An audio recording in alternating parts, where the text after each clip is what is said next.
Hi, this is Chevas from Chevas Studio. Today I'm going to bring you a tutorial on sketching. I'm going to go over some of the materials that I use as far as pencils, erasers, blenders,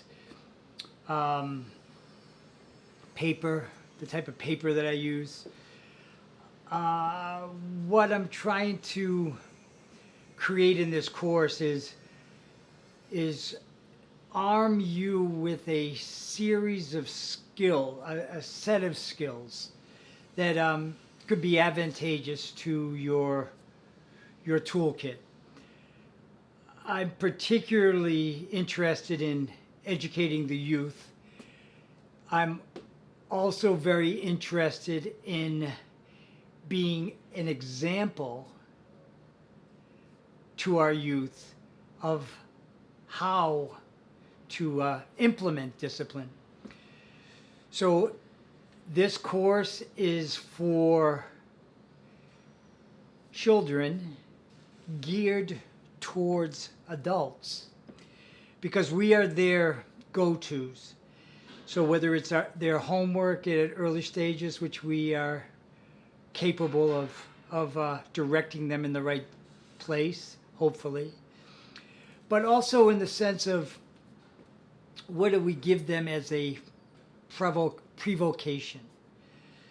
A prevocation is something that we would do outside of maybe our natural vocation. It would be skill sets that a grandparent might pass down to their grandchildren. Could be cooking. My grandfather was an engineer. He taught me a lot about electronics, about carpentry. I think in this particular day and age, we lack the skill sets to kind of pass down for no other reason than we are in a busy world and technology has taken over. But I believe the future, for me, what I see in the foreseeable future is that the only things that will be of value, or most of what will be of value in the future, will be things that machines are not capable of doing. So that's the philosophy. Let me get into the tools. Basically, sketching or designing the new future in the academic world is no longer engineer based as it was 10 years ago, but has become more design based, whether you're designing your own career or creating something that may be particular to your talents. So design is a big thing. Being able to design is not only the ability to articulate what it is that you might want to be doing 5 years from today, or where you see yourself in your career, but designing is also the ability to sketch out and draw out your concepts. And this is being seen in reality TV today as people are bringing their entrepreneurial ideas to the screen, and people are judging them on the practicality or the how foundationed it is, or how well thought out it might be. But this is what design is all about. What people don't understand with most artists is that it's a painstaking effort to create a finished product. My father was a writer. He would continually emphasize to me that the most important things that I do in my work, in my writing, is to be able to take a variety of ideas, or a bunch of words that I put on a sheet of paper with an enthusiastic idea, and whittle it down to a comprehensive text, something that would make sense and would be short and precise. So it is about editing. So it's the same thing in doing sketching. We take an image that we've seen, whether it's a box or it's a vase of flowers or it's your your parent or your child, and you figure out how to edit it into the most precise image that you can find. And also it's about becoming familiar with that image or those words that you're putting together. Today's work is the most important tool, or one of the basic tools, is a mechanical pencil.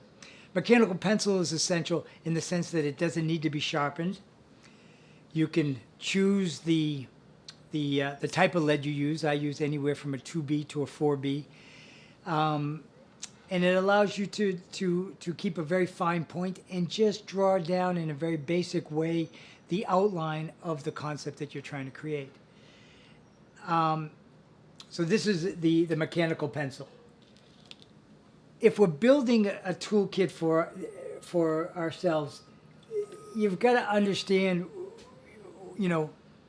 what you need. Just like a basic toolkit, you need a hammer, you need a screwdriver, you need a pair of pliers, you might need a couple of small screws. It depends on what you're trying to do, but you should have the essentials at your fingertips so that you're not using tools that aren't going to give you the best result. So this is my mechanical pencil. From here I go to a soft lead pencil as well to sketch with, a little bit more robust. It might be a 6B, gives me a little darker line, allows me to smudge with. And once I get the basic outline done with my mechanical pencil, I'll start to go in and emphasize the lines and create a more, some contrast and some, but I've got to get the lines out. So this is a pencil like a 6B. You can use any, I use 8Bs, 6Bs. You also use blenders. This is a blender that you go into the edges. The key with really good sketching and any good line drawing is that you want to transition those lines into shadows somehow. So you don't want abrupt lines and in a box-like shape. You want things to kind of blend into each other. So you learn to graduate your shades, and that's something we'll go into depth with, but a blender is a good thing for that. I also use, cotton pads. I work on cotton-based paper, and if I use cotton pads on that, it's pretty compatible. So cotton on cotton. And I smudge the edges, I bring this down to a point, and I work in the corners. But you want to know that when you're creating your shape, it could be a house with windows on it, could be a very basic shape. It's the shading, it's knowing where the light's coming from, and then it's knowing how to use your tools to kind of get you an effect that, for me, for the most part, when I'm out sketching in public, people are most impressed, I guess, when you're drawing, of how you do your shading, how you work with lights, and then you bring into shadow, and you can't be afraid.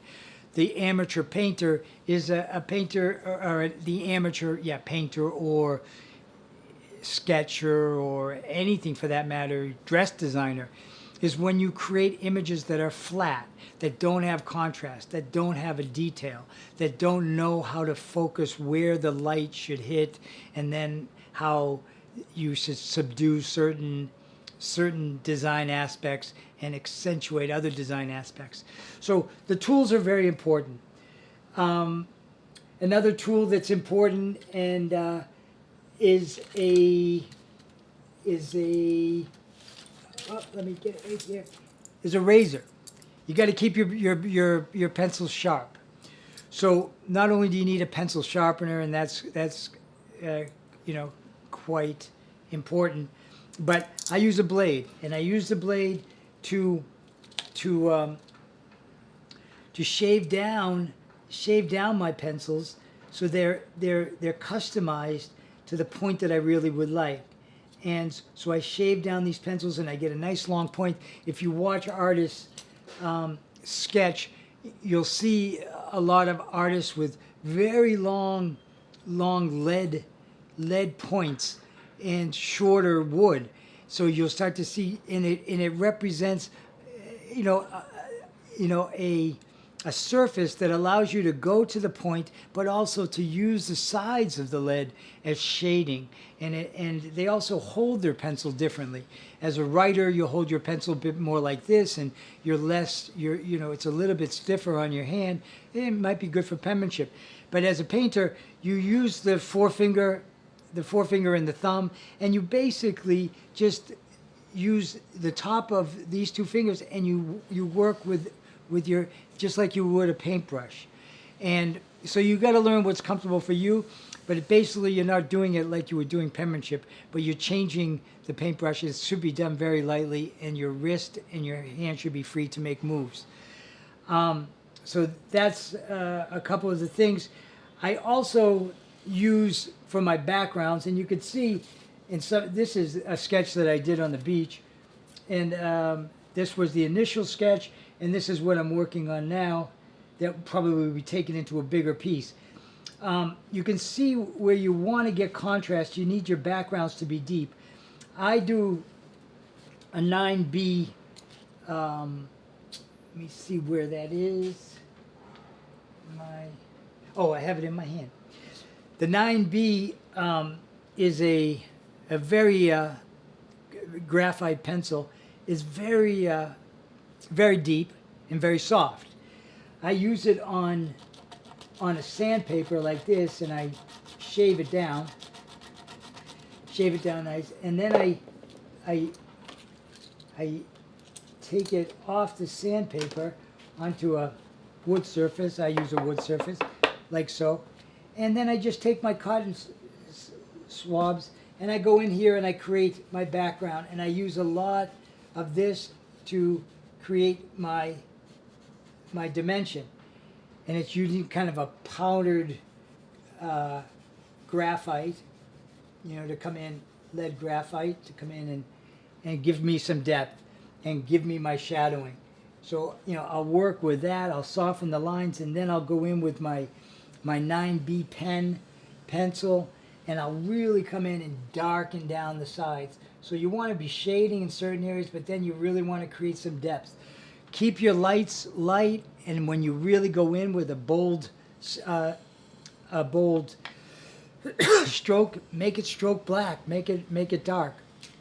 This is another thing that's really important. This is a pencil extender, and these are really nifty because when you have, you know, your pens get worn down quite a bit, and they get small, and they get harder to work with. So you throw them into one of these pencil extenders, and now you have a pencil that you can work with. These are just some fun things. I also work with small little erasers. These are just little erasers I use in my hands, and then I'm able to come in here and just whiten out, if I want to, these areas, move them, you know, shine them away. And then I come in and I work. You use your fingers. You use any blending tools that you possibly can. So that's basically all I have for you today about the tools. You know, I also use, you know, shape extractors, which I can run this round into a corner, and I can use my smudging. You know, it's just kind of a stencil that you use with different shapes. I use them with triangles. I use them in rounds. I obviously have my flats.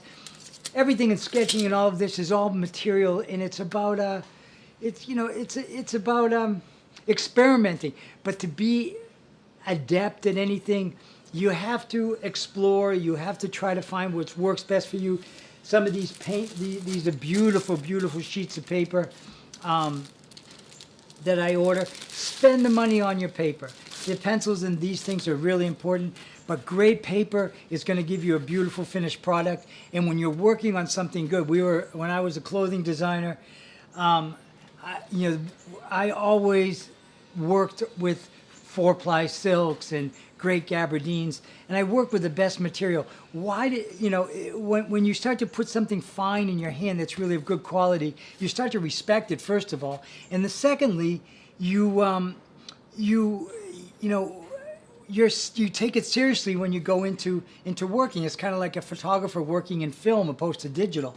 When I knew I have a roll of film in my camera, I'm much more apt to be a little bit more deliberate about the kind of shots I make instead of just taking random shots. Same thing with a sketch pad. If you just have a normal sketch pad with paper that's too hard or doesn't really, it's not compatible necessarily with the pencils that you're using, you're just going to get, a basic, you're not going to have a meshing of tools with the paper. When I used to drape 4-ply silk, if you put that drape down and you have a design and you see the weight of the fabric fall to the ground and you see the pleat actually work as it should because you're working with such beautiful fabric. If I worked with a polyester charmeuse or something that was a lighter weight, it just didn't give me the same result. So I would always suggest, if you're looking to get a great sketch pad, Strathmore has a great pad. I use more durable paper, just some durability. It's strong. You can throw this into a frame. You can play with it. You can erase it. You can, if you have something so light that you can tear it apart more often. There are other things that we use that I'm going to go into in a how-to sketch as we take our sketches. I work on the subway a lot. And I've just gone through 10 sketches a day for 10 weeks. So I've got 500 sketches that I've got this year, this summer actually, in an attempt to